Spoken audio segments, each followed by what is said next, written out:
আসসালামু আলাইকুম ভিউয়ার্স, আলহামদুলিল্লাহ আমি ভালো আছি। আশা করি আপনারাও ভালো আছেন।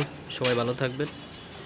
দেখতে পারতেছেন রেসার কবুতরের ভিডিও, মাশাআল্লাহ খুবই সুন্দর কোয়ালিটিফুল দেখতেই পারতেছেন।